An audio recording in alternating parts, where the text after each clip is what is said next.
नमस्कार दोस्तों, मैं अजीत साहब का स्वागत करता हूँ आपके अपने यूट्यूब चैनल पे। तो दोस्तों आज की इस वीडियो में हम आपको बताने वाले हैं कि जो प्लॉट रजिस्ट्री होती है, उसका जो स्लॉट बुकिंग की जो प्रोसेस होती है या फिर प्रक्रिया कह सकते हैं, वो क्या है, कैसे आप बुक कर सकते हैं। तो आज की इस वीडियो में हम उसी की जानकारी देने वाले हैं। तो उसके लिए आप इस वीडियो को पूरा लास्ट तक देखिएगा और चैनल पे अगर पहली बार आए हुए हैं, तो चैनल को सब्सक्राइब ज़रूर करिए। तो चलिए वीडियो को शुरू करते हैं। सबसे पहला स्टेप होता है दोस्तों, जो ऑफिशियल साइट होती है उसको ओपन करना। डीड कैसे बनाते हैं और जो स्टैम्प ड्यूटी कैसे कैलकुलेट करते हैं, उन सभी की वीडियो पहले आ चुकी है, तो आप उसको जाके देख सकते हैं। अब डायरेक्ट हम पोर्टल पे आवेदन कैसे करना है और बुकिंग का जो प्रोसेस है वो बताने वाले हैं। सबसे पहले आपको जो ऑफिशियल साइट है mpigr.gv.in उसको ओपन करना होगा। जब ओपन करेंगे तो कुछ इस तरीके का ऑफिशियल इंटरफेस होगा। यहाँ पे राइट साइड के टॉप में एक आपको ऑप्शन मिलेगा संपदा का, जिसपे ये लॉक बना हुआ मिलेगा। इस संपदा वाले ऑप्शन पे आपको करना है क्लिक। जैसे ही उस पे क्लिक करते हैं ना, तो आपके सामने इस तरीके का इंटरफेस ओपन होगा। नए टैब में जो न्यू टैब होगा उसमें ये ओपन होगा। इसमें आपसे उपयोगकर्ता का नाम यानी यूजर आईडी, पासवर्ड मांगा जाएगा। फिर ये दो ऑप्शंस मिलेगा, एक हिंदी और एक इंग्लिश का। तो जो लैंग्वेज आप यहाँ पे सेलेक्ट करेंगे, वो लैंग्वेज आपको अंदर पोर्टल में देखने को मिलेगा। मतलब कहने का कि अगर आप यहाँ पे हिंदी करते हैं ना, तो अंदर में भी आप हिंदी में पूरी सर्विस यूज़ कर पाएँगे। तो ये यहाँ पे ऑप्शंस होता है। फिर ये कैप्चा कोड यहाँ पे शो होगा। इस कैप्चा कोड को यहाँ पे फिल अप करना है और लॉगिन वाला ऑप्शन कंप्लीट कर लेना है। अगर आपके पास यूज़र आईडी नहीं है, तो यूज़र आईडी कैसे क्रिएट करना है, वो भी बना हुआ है।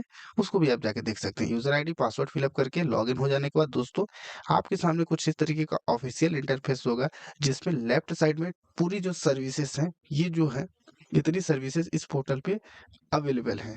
तो इसमें आपको इतना जो डिटेल्स है, लेफ्ट साइड में अब आपको सर्विस के बारे में डिटेल्स मिलेगा। राइट साइड में जो पूरे कितने स्टैम्प के लिए जो डिस्ट्रिक्ट रजिस्ट्रार ऑफिसेस हैं, वो उसके बारे में डिटेल्स मिलेगा। अब अगला जो स्टेप है दोस्तों, अगले स्टेप में आपको करना क्या है, यहाँ पे एक ऑप्शन मिलेगा, देखिएगा नीचे से थर्ड वाले ऑप्शन में रजिस्ट्रेशन प्रोसेस का। उस पर क्लिक करेंगे तो इस तरीके का दो ऑप्शन मिलेगा, रजिस्ट्रेशन इंटीमेस इनिशिएशन का और डीड ड्राफ्टिंग का। दो ऑप्शन यहाँ पे आपको देखने को मिल जा रहा है, रजिस्ट्रेशन प्रक्रिया यानी पंजीयन प्रक्रिया और डीड ड्राफ्टिंग का। तो आपको करना क्या है, रजिस्ट्रेशन इनिशिएशन वाले ऑप्शन पे क्लिक। उस पे जैसे क्लिक करेंगे तो फिर आपके सामने तीन ऑप्शंस मिलेगा, इनिशिएट रजिस्ट्रेशन, एप्लीकेशन, डैशबोर्ड जो और एडजस्ट एप्लीकेशन का। तो आपको इनिशिएट रजिस्ट्रेशन एप्लीकेशन वाले ऑप्शन पे क्लिक करना है। जैसे उस पे यानी पहला वाला जो ऑप्शन है, इस पे क्लिक करना है। इस पे जैसे ही आप क्लिक करते हैं, उसके बाद अगला स्टेप होगा आपके सामने कुछ इस तरीके का, जिसमें आपको करना क्या है, ड्यूटी कैलकुलेशन। तो इसमें आपको करना है डीड कैटेगरी। डीड कैटेगरी में जो सेलेक्ट का ऑप्शन है, इस पे क्लिक करना है। तो सबसे पहले आपको सेलेक्ट वाले ऑप्शन पे क्लिक करना है। जैसे ही सेलेक्ट वाले ऑप्शन पे क्लिक करेंगे तो आपके सामने इस तरीके के टोटल 5 ऑप्शंस ओपन होंगे। अब आपको जैसे कि प्रॉपर्टी की जो रजिस्ट्री वगैरह करना है, तो आपको करना है सेकंड वाले ऑप्शन पे click, document involving immovable property. यानी जो प्रॉपर्टी होती है वो क्या होती है, एक स्थान से उसको आप दूसरे स्थान पर नहीं ले आ सकते हो, केवल उसका जो ओनरशिप ट्रांसफर होता है। तो ये इमूवेबल प्रॉपर्टी, जिसको हम एक स्थान से दूसरे स्थान तक हस्तांतरण नहीं, मतलब उठा कर ले जा नहीं सकते हैं, वो है। तो आपको सेकंड वाले ऑप्शन पे क्लिक कर देना है। जैसे ही आप इस पे क्लिक करते हैं, आपके सामने सेकंड वाला ऑप्शन करने के बाद उसके बाद नीचे वाले ऑप्शन में आएगा जो जो डी टाइप है, डी टाइप, इस पे क्लिक करना है। इस पे क्लिक करेंगे तो इतनी सर्विसेज मिलेंगे। इसमें जैसे agreement, award, exchange, gift, partition, power of attorney, बहुत सारी सर्विसेज मिलेगी। अब आपको एक मिलेगा कन्वेंस, यानी जिसको कहते हैं हस्तांतरण। तो आपको करना है कन्वेंस वाले ऑप्शन पे क्लिक। इस पे क्लिक करने के बाद आपके सामने कुछ इस तरीके का इंटरफेस होगा। इंस्ट्रूमेंट में आपको करना है sale oblique assessment of sale, second वाले ऑप्शन पे क्लिक। जैसे इस पे क्लिक करते हैं आप, उसके बाद आपके सामने कुछ इस तरीके का इंटरफेस होगा, कंसिडरेशन अमाउंट, जो कि इंडियन रुपीज में आपको फिलअप करना है। तो यहाँ पे वो अमाउंट फिलअप करना है जितने में आपका लेन देन है, उसको फिलअप करने के बाद यहाँ पे do you have property valuation ID, yes या नो। तो आपको बाय डिफॉल्ट नो रहेगा। ये रहने के बाद आपको नेक्स्ट कर देना है। नेक्स्ट करने के बाद आपके सामने कुछ इस तरीके का पूरे एमपी के जितने भी डिस्ट्रिक्ट्स हैं उनके मैप ओपन हो जाएंगे। अब जिस डिस्ट्रिक्ट की प्रॉपर्टी है, उस डिस्ट्रिक्ट को आप सेलेक्ट कर लें कुछ इस तरीके से। तो जैसे ही आप इस पे क्लिक करेंगे तो आपके सामने इस तरीके के स्टेप बाय स्टेप ऑप्शंस मिलेगा। जैसे पहले सबसे पहले जिला आप जो सेलेक्ट कर लिए मैप से, उसके बाद आपको तहसील, एरिया टाइप, सब एरिया टाइप, पटवारी हल्का, उसके बाद विलेज, मोहल्ला, कॉलोनी इस तरीके से सेलेक्ट करना है। तो ये पहला हो गया। जैसे आप यहाँ पे तहसील सेलेक्ट करते हैं, जैसे इसमें आप देख सकते हैं तहसील सेलेक्ट करके तो उस जिले में जितनी तहसील है उनकी लिस्ट ओपन हो जाएगी। तहसील सेलेक्ट करने के बाद आपके पास एरिया टाइप में अर्बन और रूरल का ऑप्शन, रूरल अर्बन का ऑप्शन मिलेगा। तो आप अपने हिसाब से अर्बन जैसे सेलेक्ट कर लेते हैं, यानी शहरी क्षेत्र सेलेक्ट करते हैं। तो उसके बाद आपके सामने गवर्निंग म्युनिसिपल बॉडी का ऑप्शन मिलेगा। तो आप नगर निगम, नगर पंचायत जो भी ऑप्शन है वो आपको सेलेक्ट कर लेना है। उसके बाद जैसे ही अगर आप नगर निगम को सेलेक्ट करते हैं तो जो वार्ड है या ग्राम पंचायत को सेलेक्ट करते हैं तो गांव का नाम शो होने लगेगा। तो आपके सामने अगर जैसे यहाँ पे शो हो रहा है पटवारी हल्का या वार्ड का नाम, वार्ड सेलेक्ट कर लिया आपने। जैसे यहाँ पे देखिए कोई एक वार्ड हमने सेलेक्ट कर लिया, जैसे ये 3 नंबर इंदिराबाद। तो इंद्रपुरी जो वार्ड है इसको सेलेक्ट करने के बाद अब आपको विलेज, मोहल्ला, कॉलोनी का ऑप्शन मिलेगा, जिसमें इंद्रपुरी वार्ड, मार्ग से हटकर मेन रोड पर WBM ये ऑप्शंस मिल जाएगा। अब आपके सामने अगर आप मार्ग से हटकर जैसे एक प्लॉट है उसको सेलेक्ट करते हैं, फिर उसके बाद प्लॉट, बिल्डिंग, एग्रीकल्चर लैंड का 3 ऑप्शंस मिलेगा। तो जैसे प्लॉट की रजिस्ट्री है तो प्लॉट सेलेक्ट करेंगे, उसके बाद नेक्स्ट करना है। तो इतना आपको समझ में आ गया होगा दोस्तों। उसके बाद दोस्तों अब आपसे पूछा क्या जाएगा, स्क्वायर मीटर में जो वैल्यूएशन होगी, मीन्स कितने डिसमिल का प्लॉट है। अगर जैसे मैं 40 यानी 1 डिसमिल प्लॉट की रजिस्ट्री करना है तो यहाँ पे 40 वर्ग मीटर फिलअप करेंगे, जो कि टोटल एरिया होगा। उसमें से रेसिडेंशियल कितना है, कॉमर्शियल कितना है, इंडस्ट्रियल कितना है, एजुकेशनल पर्पस के लिए क्या है, ये ऑप्शंस आपके सामने मिलेगा। अगर टोटल जो 40 है वो रेसिडेंशियल ही है तो 40 यहाँ पे फिलअप कर देंगे और ऊपर में 40 फिलअप कर देंगे। उसके बाद आपको करना क्या है, यहाँ पे पूछ रहा है कि is the plot being used for residential come commercial purpose only. तो अगर आप यस करते हैं ना तो यहाँ पे इसका कहने का मतलब है कि जो प्लॉट है रेसिडेंशियल के साथ साथ कॉमर्शियल यूज में भी है क्या। अगर यस करते हैं तो आपको उतना फिर से एरिया फिलअप करना है जितना आप कमर्शियल यूज कर रहे हैं।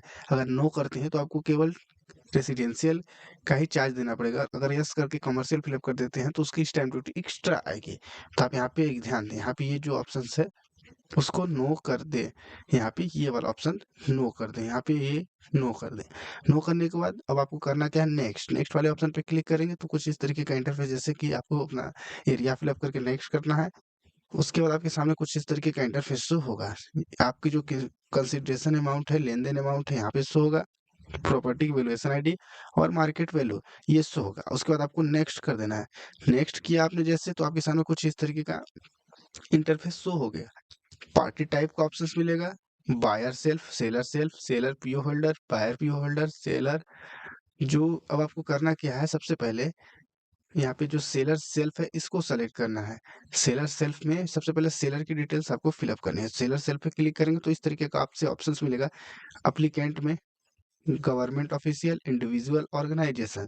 तो गवर्नमेंट ऑफिशियल में ऐसी जो प्रॉपर्टी होती है जिसमें गवर्नमेंट ओनरशिप जिसके पास होता है उसको गवर्नमेंट ऑफिशियल करते हैं। इंडिविजुअल में कोई भी व्यक्ति बेच सकता है, ऑर्गेनाइजेशन में कोई संस्था होती है। तो आपको करना क्या है, इंडिविजुअल वाले ऑप्शन पे क्लिक। तो आप इंडिविजुअल वाले ऑप्शन पे क्लिक करते हैं, जैसे आपके सामने एक फॉर्म फिले खुलेगा। सबसे पहले आपको करना क्या है, यहाँ पे आवेदक का फर्स्ट नाम, मिडिल नाम, लास्ट नाम ये फिलअप कर लेना है। जेंडर जो भी होगा वो सेलेक्ट कर लें।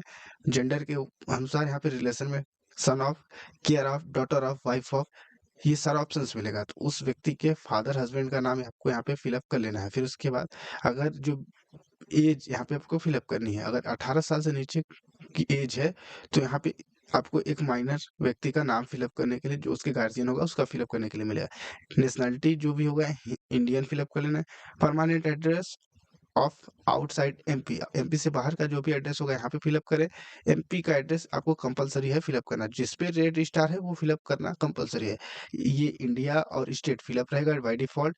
सिटी डिस्ट्रिक्ट आप चेंज कर सकते हैं, अपना डिस्ट्रिक्ट सेलेक्ट कर लें अपने हिसाब से। पोस्टल कोड फिलअप कर लें, मोबाइल नंबर फिलअप कर लें, ईमेल आईडी एक जरूर फिलअप करें। मोबाइल नंबर आपको जरूरी है फिलअप करना, क्योंकि बहुत सारी प्रॉपर्टीज अब डायरेक्ट आरसीएमएस हो जाती हैं। उसके बाद आपको करना क्या है, यहाँ पे कैटेगरी सेलेक्ट करना, जो भी आपकी कैटेगरी होगी वो यहाँ पे सेलेक्ट करना। इसमें आपको एसटी, एससी, ओबीसी, जनरल का ऑप्शंस मिलेगा। डिसेबिलिटी में अगर आप डिसेबिलिटी है तो यस या नो कर दें। बाय डिफॉल्ट आपको नो देखने को मिल जाएगा। माइनॉरिटी में भी नो रहेगा और प्रॉपर्टी लाइन ये भी नो ही रहेगा। उसके बाद ऑक्यूपेशन में आपके यहाँ पे अनएम्प्लॉयड, गवर्नमेंट एम्प्लॉइज या प्राइवेट एम्प्लॉइज, ये सारे ऑप्शंस मिलेंगे, तो आप अनएम्प्लॉयड को कर सकते हैं सेलेक्ट। उसके बाद यहाँ पे फोटो आईडी प्रूफ में आपके सामने आधार,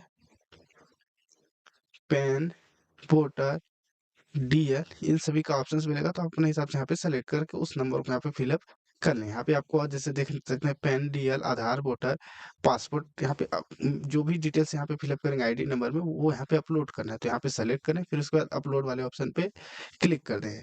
उसके बाद एक एफिडेविट बनता है, उस एफिडेविट को यहाँ पे अपलोड क्लिक करके अपलोड कर दें। और यहाँ पे पैन कार्ड, अगर 5 लाख से ऊपर की ट्रांजेक्शन वैल्यू है, तो आपको यहाँ पे देख सकते हैं कि 5 लाख से ऊपर की ट्रांजेक्शन वैल्यू है, तो आपको यहाँ पे पैन कार्ड भी अपलोड करना है, या फिर फॉर्म 60 या फिर 61। दोस्तों जो नीचे में आपको नेक्स्ट का ऑप्शन मिलेगा, नेक्स्ट वाले ऑप्शन पे क्लिक करना है। नेक्स्ट वाले ऑप्शन पे क्लिक करेंगे तो इस तरीके का आप देख सकते हैं कि ट्रांजैक्शन पार्टी डिटेल्स में सेलर का नाम आ जाएगा। अगर एक से अधिक सेलर हैं तो आप फिर से सेलर को सेलेक्ट करके फिर आपको उसी तरीके से डिटेल्स फिलअप करना है। उसके बाद अगर एक ही सेलर है, एक ही बायर है, तो आप डायरेक्ट आपको बायर वाले ऑप्शन पे क्लिक करना है। फिर उसके बाद आपके सामने कुछ इस तरीके का फिर से ऑप्शन मिलेगा, गवर्नमेंट, ऑफिशियल, इंडिविजुअल, ऑर्गेनाइजेशन, इन सबको ऑप्शन मिलेगा। इंडिविजुअल है तो इंडिविजुअल, ये सेलेक्ट करें, फिर नेक्स्ट करें। फिर आपके सामने first name, middle name, last name, ये सेम वही डिटेल्स आपको फिलअप करना है। इसमें बस आपको करना क्या है, यहाँ पे जो नोटरी का ऑप्शन था वो नहीं अपलोड करना है, आधार, पैन, कोई भी एक डॉक्यूमेंट अपलोड कर देना है, पैन कार्ड अपलोड कर देना है, first name, middle name, last name, जो भी उसका रिलेशन होगा, उसका नाम, एज, नेशनलिटी, एड्रेस, सारी डिटेल्स यहाँ पे आपको फिलअप कर लेनी है। फिर उसके बाद एक और, अगर एक से अधिक क्रेता या एक से अधिक विक्रेता है, तो आपको आपका क्या करना है कि यहाँ पे नीचे आइएगा, देखिएगा आपके सामने एक ऑप्शन मिलेगा, ये इस पे क्लिक करना है, फिर ऐड मोर कर देना है। अगर एक ही व्यक्ति है तो ऐड मोर नहीं करना है, इसको क्लिक करना है, फिर उसके बाद डायरेक्ट नेक्स्ट कर देना है। नेक्स्ट करेंगे, इस तरीके का आपके सामने प्रॉपर्टी आईडी का ऑप्शन मिलेगा, जिसमें सेलेक्ट करने के लिए मिलेगा। इसको क्लिक करेंगे तो यहाँ पे प्रॉपर्टी आईडी मिलेगी, इसको सेलेक्ट कर लेना है। जैसे इसको सेलेक्ट करते हैं, यहाँ पे प्रॉपर्टी एड्रेस फिलअप करना है, किस गांव की जमीन है, क्या तहसील है, क्या हल्का है, वो सारी डिटेल्स यहाँ पे फिलअप कर देना है। नीचे आइएगा, खसरा एंड 4 बाउंड्री डिटेल्स फिलअप करना है। सबसे पहले यहाँ पे खसरा नंबर फिलअप करना है, कितना एरिया आप ले रहे हैं, लगान क्या है, ऋण पुस्तिका नंबर क्या है, उत्तर, दक्षिण, पूर्व, पश्चिम, नॉर्थ, साउथ, ईस्ट, वेस्ट जो है उसका, कौन है प्रॉपर्टी के चारों दिशाओं में, उसका नाम फिलअप कर लेना है।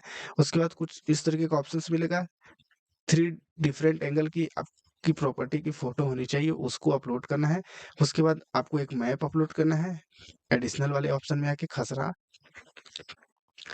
खसरा मैप, ऋण पुस्तिका अपलोड कर देनी है। अपलोड करने के बाद यहाँ पे आइएगा, नीचे में इसको क्लिक करना है और नेक्स्ट कर देना है। नेक्स्ट करते ही आपके सामने इस तरीके का फिर से ऑप्शन मिलेगा, प्रॉपर्टी आईडी को फिर से सेलेक्ट करना है। उसके बाद आपके सामने कुछ इस तरीके का इंटरफेस होगा। अब यहाँ पे रोल पूछा जाएगा, रोल रोल में जो सेलर होता है उसकी वैल्यू 100 होती है, और बायर अगर एक है तो उसकी भी वैल्यू 100 होगी। अगर एक से अधिक सेलर है तो जितने भी लोग होंगे उसकी वैल्यू 100 होगी, और उसका डिवाइड आपको कर देना है। जैसे 10, जैसे 3 लोग अगर हम बात करें तो 3 से डिवाइड कर देना है, उतनी वैल्यू यहाँ पे रोल में फिलअप करना है। अगर जैसे एक व्यक्ति है तो 100, 2 व्यक्ति है तो 50-50, इस तरीके से फिलअप करनी है। तो ये सेलर की बात है। और बायर के लिए, बायर अगर 2 लोग रहेंगे तो यहाँ पे 50 फिर 50 होगा, और अगर एक विक्रेता है तो 100 होगा। अगर एक से अधिक विक्रेता है तो यहाँ पे 50 50 इस तरीके से फिलअप करना है। इतना फिलअप करने के बाद इसको क्लिक करना है और यहाँ पे नो करके नेक्स्ट कर देना है। जैसे ही नेक्स्ट करते हैं, आपके सामने कुछ इस तरीके का ऑफिशियल इंटरफेस शो होगा, तो जिसमें आपके सामने अब आपको payable duty, payable registration amount, ये सारी डिटेल्स मिल जाएगी। यहाँ पे आप देख सकते हैं, और यहाँ पे एक डीड आईडी बनाना होता है, वो अगली वीडियो में आपको मिलेगा कि आप ऑनलाइन डीड आईडी कैसे क्रिएट कर सकते हैं। तो आई होप दोस्तों आपको ये वीडियो अच्छी लगी, तो वीडियो को लाइक करें, साथ ही आप चैनल को सब्सक्राइब करें, हमारे इंस्टाग्राम पेज को फॉलो करें, फेसबुक पेज को फॉलो करें, टेलीग्राम चैनल को ज्वाइन करें, व्हाट्सएप चैनल को भी ज्वाइन कर लें। सभी का लिंक आपको डिस्क्रिप्शन में देखने को मिल जाएगा। तो धन्यवाद दोस्तों वीडियो को देखने के लिए।